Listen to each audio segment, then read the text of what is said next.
അനുജി ചേട്ടാ, welcome to time out. First of all congratulations. വെള്ളിമുഖ നല്ലൊരു സക്സസ് ആയി മാറിക്കൊണ്ടിരിക്കുകയാണ്. Thank you. എങ്ങനെയാണ് ഈ സിനിമയിലേക്ക് എത്തിയത്? ആദ്യ സിനിമയായി ഇത്ര നല്ല ലളിത മനോഹരമായിട്ടുള്ളൊരു സിനിമ ചെയ്യാനുള്ള തീരുമാനം എങ്ങനെയാണ് എടുത്തത്? ജോജി തോമസ് പറഞ്ഞ കഥാകൃത്ത് എൻ്റെ അടുത്തൊരു പുള്ളിക്ക് സ്ക്രിപ്റ്റ് ചെയ്യാൻ വേണ്ടി, അതായത് ഞാനല്ല സംവിധാനമായിട്ട് വേറൊരു സംവിധായകരെ ആരെങ്കിലും സമീപിക്കാൻ വേണ്ടിയിട്ട് ഒരു റെക്കമെൻഡേഷന് വേണ്ടിയിട്ടാണ് എൻ്റെ അടുത്ത്. അപ്പോൾ ഞാൻ കഥ കേട്ട് ഇഷ്ടപ്പെട്ടാൽ മാത്രമേ വേറൊരാളെ ഞാൻ പറയുള്ളൂ, റെക്കമെൻഡ് ചെയ്യുള്ളൂ എന്ന് പറഞ്ഞിട്ടാണ് ഞാൻ ഈ കഥ കേൾക്കുന്നത്. അപ്പോൾ കഥ പെട്ടപ്പോൾ അതിലൊരു മാമച്ചൻ എന്ന് പറഞ്ഞ ക്യാരക്ടർ എനിക്ക് ഭയങ്കരമായിട്ട് ഇഷ്ടപ്പെട്ടു. പക്ഷേ എനിക്ക് കഥ ഒന്നും കൂടി നമ്മൾ പൊളിച്ച് റെഡിയാക്കാം, അങ്ങനെയാണ് ഞങ്ങൾ കഥയിലേക്ക് എത്തുന്നത്. അങ്ങനെ ഞങ്ങൾ ഈ കഥ വീണ്ടും പല പ്രാവശ്യം ഡിസ്കസ് ചെയ്ത് അങ്ങനെ എനിക്ക് പറയാവുന്ന, എനിക്ക് വേറൊരു ഡയറക്ടർക്ക് വേണ്ടി പറയാവുന്നൊരു അവസ്ഥയിലേക്ക് എത്തിക്കുകയും അങ്ങനെ ജോജിയെ ഞാൻ വേറെ പല ഡയറക്ടർമാരുടെ അടുത്ത് ഏൽപ്പിക്കും. പക്ഷേ അവർക്ക് എന്താണെന്നറിയില്ല, ബിജുമേനാണ് ഈ ക്യാരക്ടർ എന്നുള്ളത്, നമ്മൾ ബിജുമേനും അത് ചെയ്യാൻ പറ്റുള്ളൂ എന്നുള്ളത് അവർക്കത് ഇഷ്ടപ്പെടാത്തതാണോ, ഇനി അതിനുള്ള പ്രോജക്റ്റിലുള്ള ബുദ്ധിമുട്ടാണോ എന്താണെന്നറിയില്ല. അവരത് സ്നേഹപൂർവ്വം നിരാകരിക്കുകയും. അപ്പോൾ ജോജിയുടെ വിഷമം കണ്ടപ്പോൾ ഞാൻ പറഞ്ഞു, ജോജി വിഷമിക്കണ്ട, നമുക്ക് ഇത് ചെയ്യാം. അങ്ങനെ പിന്നെ മാമച്ചനുമായിട്ട് ഈ മാമച്ചനെ വല്ലാണ്ട് നമ്മൾ ആകർഷിച്ച് മാമച്ചനെ വിടാനുള്ളൊരു ബുദ്ധിമുട്ട് കൊണ്ട് ഞാൻ അവസാനം ജോജിയുടെ പറയാണ്, ജോജി ഞാൻ തന്നെ ചെയ്യാത്, നമുക്കിത് ഇനി പറ്റിയൊരു ആർട്ടിസ്റ്റിനെ, അതായത് ബിജുമേൻ്റെ അടുത്ത് നമുക്ക് പോയി കഥ പറയാം, എന്നിട്ട് പുള്ളിക്ക് അങ്ങനെ ഇഷ്ടപ്പെടുകയാണെങ്കിൽ നമുക്കിത് പ്രൊജക്റ്റായിട്ട് മുന്നോട്ട് പോകാം. അങ്ങനെ ബിജുമേൻ്റെ അടുത്ത് നിന്ന് കഥ പറയും. ഞാനും ജോജിയും കൂടി ചെന്നിട്ട് ബിജുമേൻ്റെ അടുത്ത് നിന്ന് കഥ പറയും. ബിജുമേന് ഭയങ്കരമായിട്ട് ഇഷ്ടപ്പെടുകയും എന്നെ ഒന്ന് കെട്ടിപ്പിടിച്ചിട്ട് എപ്പോഴാണ് ഇത് ചെയ്യേണ്ടത് എന്ന് അങ്ങനെയാണ് നമ്മൾ ഈ സംവിധാന സംരംഭത്തിലേക്ക് എത്തുന്നത്. ഈ കഥയെ തിരഞ്ഞെടുക്കുന്നത് അങ്ങനെ തന്നെ. ബിജുമേനോൻ എന്ന ആക്ടറിനെ മാമച്ചൻ എന്ന ക്യാരക്ടറിലേക്ക് എങ്ങനെയാണ് ഇമാജിൻ ചെയ്തത്? അദ്ദേഹം ഇപ്പോൾ കുറച്ച് നാളായിട്ട് ലീഡ് റോൾസ് ചെയ്യുന്നില്ല, കോമ്പിനേഷൻ സിനിമകളാണ് കൂടുതൽ ചെയ്യുന്നത്. സോ അദ്ദേഹത്തിലേക്ക് എങ്ങനെയാണ് എത്തിപ്പെട്ടത്? അതായത് മാമച്ചൻ്റെ ചില സ്വഭാവങ്ങളാണ്. അതായത് ഞാൻ ബിജുവിനെ എനിക്ക് തന്ന കുറേ വർഷങ്ങളായിട്ട് അറിയാം. ഇപ്പം നമ്മളുണ്ടാക്കിയ മാമച്ചൻ എന്ന് പറഞ്ഞാൽ, അല്ലെങ്കിൽ ഉണ്ടായിട്ടുള്ള, ഇപ്പം നമ്മൾ ഗ്രാമത്തിൽ നമ്മുടെ പല ഗ്രാമങ്ങളിലും കാണുന്ന ഒരു ക്യാരക്ടറാണ് മാമച്ചൻ. എല്ലാവർക്കും എവിടെയും കാണാൻ പറ്റുന്നൊരു. അപ്പോൾ ആ ക്യാരക്ടറിൻ്റെ ചില ഗുണങ്ങളും ചില നാണവും ചില ബിജുവിൻ്റെ ചില മടികളും എല്ലാം ഈ മാമച്ചനുമുണ്ട്. അപ്പോൾ അങ്ങനെയാണ് ഞാൻ പിന്നെ ഞാൻ വർക്ക് ചെയ്തിട്ടുള്ളതിൽ എനിക്ക് ഏറ്റവും എന്ത് കാര്യം തുറന്നു പറയാവുന്നൊരു ആക്ടറാണ് ബിജു. നമുക്ക് ബിജു എന്ന് സിനിമയിൽ വന്നോ അന്ന് അതേ സ്വഭാവത്തിൽ ഇപ്പോഴും നിലനിൽക്കുന്ന ഒരു ആർട്ടിസ്റ്റ് ബിജു ആണെന്ന് എനിക്ക് ധൈര്യപൂർവ്വം പറയാം. അന്നും ബിജുവിൻ്റെ ക്യാരക്ടർ ഇത് തന്നെയാണ്. ഞാൻ അസിസ്റ്റൻ്റായിട്ട് വർക്ക് ചെയ്യുമ്പോൾ ബിജുവിനെ എനിക്ക് പരിചയമുണ്ട്. അന്ന് ബിജു എങ്ങനെയാണ് എന്നോട് പെരുമാറിയിരുന്നത് അതേപോലെ തന്നെയാണ് ഞാൻ ക്യാമറമാനായപ്പോഴും ബിജു ലീഡ് റോളുകൾ ചെയ്തപ്പോഴും.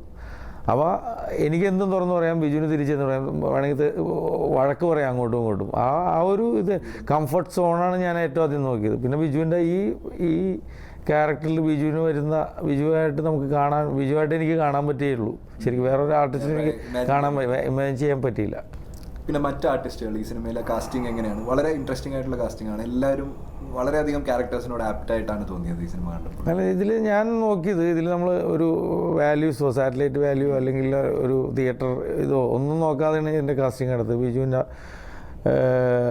ബിജുവിനായിട്ട് ഒരു 10 വയസ്സ് അല്ല, ഒരു 10, 15, 20 വയസ്സ് വ്യത്യാസമുള്ള പാച്ചൻ എന്ന് പറഞ്ഞ ക്യാരക്ടർ. അപ്പോൾ ആ ഒരു പ്രായ വ്യത്യാസം വേണം, എന്നാൽ കുറച്ച് ഫണ്ണായിട്ടുള്ള, അങ്ങനെയാണ് ഞാൻ അജുവിലേക്ക് എത്തുന്നത്.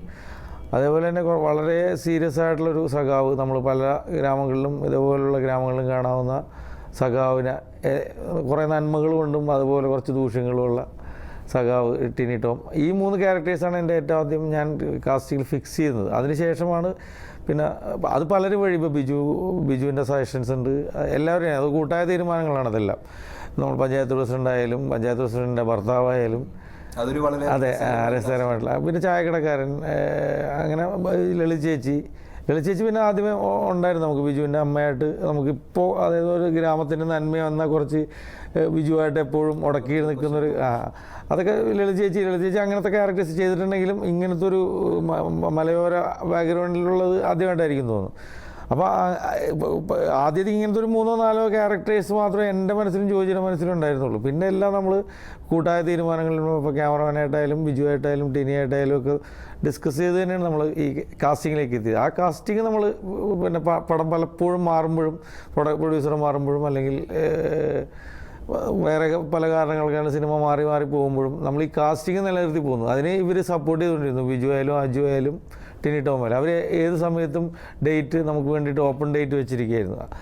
അങ്ങനെയാണ് ആ കാസ്റ്റിംഗ് നമുക്ക് നിലനിർത്താൻ പറ്റിയത്. ശരി, ആസിഫ് അലി എങ്ങനെയാണ് ഈ സിനിമയിലേക്ക് എത്തിയത്?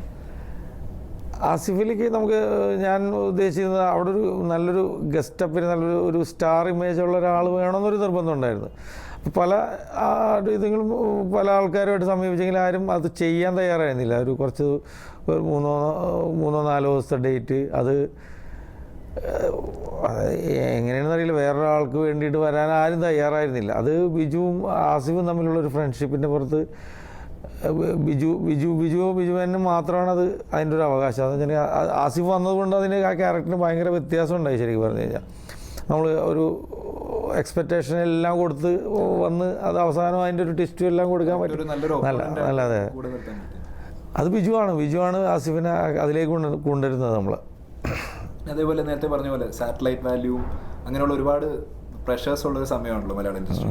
അപ്പോൾ ഇങ്ങനെ ഒരു വളരെ ലൈറ്റ് ആയിട്ടുള്ള സബ്ജക്റ്റ് ഇത്ര മിനിമൽ ആയിട്ടുള്ള ഒരു കാസ്റ്റും ഇങ്ങനെ ഒരു ബഡ്ജറ്റിലും എടുക്കാൻ വളരെയധികം കോൺഫിഡൻസും ധൈര്യവും ആവശ്യമുണ്ട്. അത് ആദ്യം പോലെ ഈ സബ്ജക്റ്റിലുണ്ടായിരുന്നു. സബ്ജക്റ്റിലുള്ള കോൺഫിഡൻസ് തന്നെയാണ് എനിക്ക് ഇത്.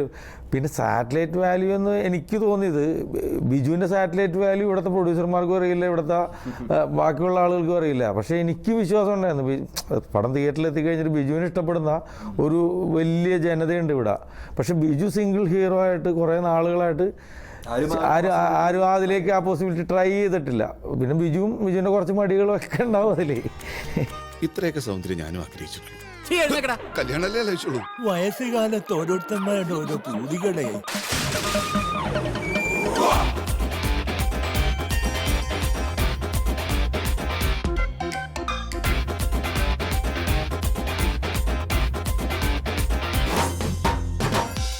കല്യാണക്കാര്യത്തിൽ നീ ഇങ്ങനെ ഒരു ഉഴപ്പ് കാണിക്കരുത്.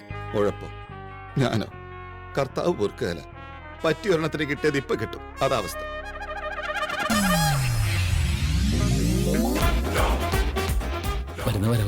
യൂത്തൻ സിനിമാറ്റോഗ്രാഫേഴ്സ് പലരും ഡയറക്റ്റ് ചെയ്യുമ്പോൾ സ്വയം ക്യാമറ ചെയ്യാറാണ് പതിവ്. ചേട്ടൻ എങ്ങനെയാണ് ഈ ഒരു ഡിസിഷനിലേക്ക് എത്തിയത്? വേറൊരാളെ കൊണ്ട് ക്യാമറ ചെയ്യിപ്പിക്കുക, അല്ലെങ്കിൽ വിഷ്ണു നാരായണിലേക്ക് എത്തിയതും എങ്ങനെയാണ്? ഒന്നാമത്തെ എന്ന് പറഞ്ഞാൽ ഡയറക്ഷൻ എന്ന് പറഞ്ഞൊരു വലിയൊരു, അതായത് ഒരു ക്യാപ്റ്റൻ എന്ന് പറയുന്നത് വലിയൊരു, അതിൻ്റെ ഇടയ്ക്ക് സിനിമാറ്റോഗ്രാഫിയും കുറച്ചും കൂടി, അതായത് ഡയറക്ടർ കഴിഞ്ഞ് കഴിഞ്ഞാൽ ലൊക്കേഷനിൽ സിനിമാറ്റോഗ്രാഫറാണ് ഏറ്റവും കൂടുതൽ. ഇത് രണ്ടും കൂടി എനിക്ക് ആദ്യം പോലെ ഞാൻ സംവിധായകനാവാൻ തീരുമാനിച്ചപ്പോൾ ഇത് രണ്ടും കൂടി ഒരിക്കലും എനിക്ക് ഹാൻഡിൽ ചെയ്യാൻ ബുദ്ധിമുട്ടാണ്. സാധാരണ എല്ലാ ഡയറക്ടർ കഴിവ് അതുപോലെ എക്സ്പീരിയൻസ് ഉള്ളവരായിരിക്കാം, എനിക്കത് ബുദ്ധിമുട്ടാണ് ശരിക്കും പറഞ്ഞു കഴിഞ്ഞാൽ. പിന്നെ അതുമാത്രമല്ല, ഞാൻ സിനിമാറ്റോഗ്രാഫി നന്നാക്കാൻ വേണ്ടിയിട്ട് ഇനി ഇതിൽ നിന്ന് ഞാൻ തന്നെ ചിലപ്പോൾ സെൽഫിഷായിട്ട് പോയാലോ, വേറൊരാളാണെങ്കിൽ എനിക്ക് അവനോട് പറഞ്ഞു കൊടുത്താൽ മാത്രം മതി.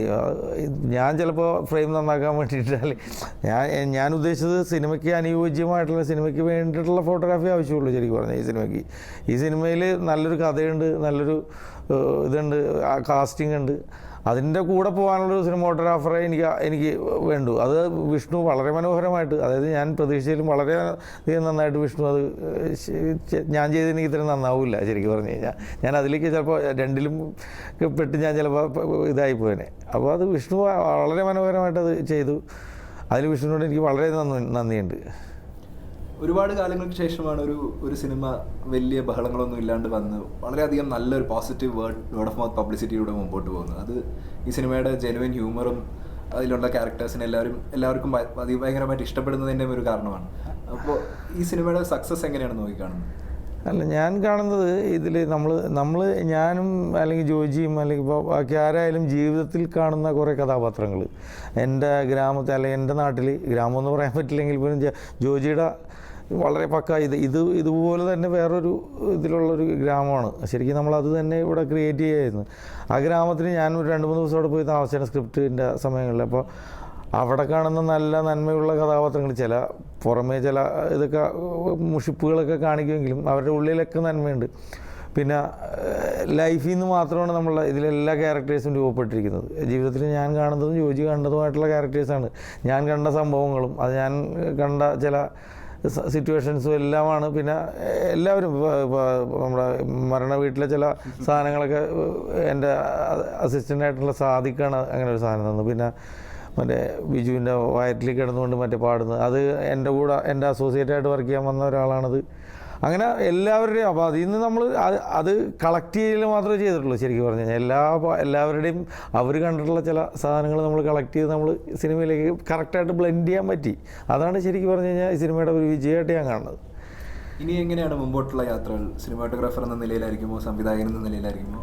ഇപ്പം കഴിവ് തെളിയിച്ചു കഴിഞ്ഞു രണ്ട് മേഖലകളിൽ. അല്ല, സംവിധായകൻ അത് തന്നെ വല്ലാണ്ട് മോഹിപ്പിക്കുന്നൊന്നുമില്ല. എനിക്കിപ്പോഴും എൻ്റെ മോഹം നല്ലൊരു സിനിമാറ്റോഗ്രാഫറായിട്ട് പേരെടുക്കണമെന്ന് തന്നെയാണ്. എനിക്ക് നല്ല നല്ല സിനിമകൾ സിനിമാറ്റോഗ്രാഫി വർക്ക് ചെയ്യണം. അതിനിടയ്ക്ക് ഇതുപോലെ മാമച്ചനോ വെള്ളിമൂങ്ങിയോ എവിടെ നിന്നെങ്കിലും കിട്ടുകയാണെങ്കിൽ അതേപോലത്തെ നല്ല കഥകൾ ഇതേപോലുള്ള വേറെ നല്ല കഥകൾ കിട്ടുകയാണെങ്കിൽ ചെയ്യണം. അത് മനസ്സിലിഷ്ടപ്പെടണം. എൻ്റെ മാമച്ചനെ ഞാൻ ഇഷ്ടപ്പെട്ട പോലെ അതുപോലത്തെ ക്യാരക്ടർ ഇഷ്ടപ്പെടണം, അതുപോലത്തെ കഥയും എനിക്ക് ഇഷ്ടമാണ്. ഇഷ്ടപ്പെട്ടാൽ തീർച്ചയായിട്ടും എനിക്ക് പ്രതീക്ഷിക്കാം. അത് എപ്പോൾ വരും എപ്പോൾ സംഭവിക്കുമെന്നൊന്നും പറയാൻ പറ്റില്ല. Thank you so much for coming on. Okay.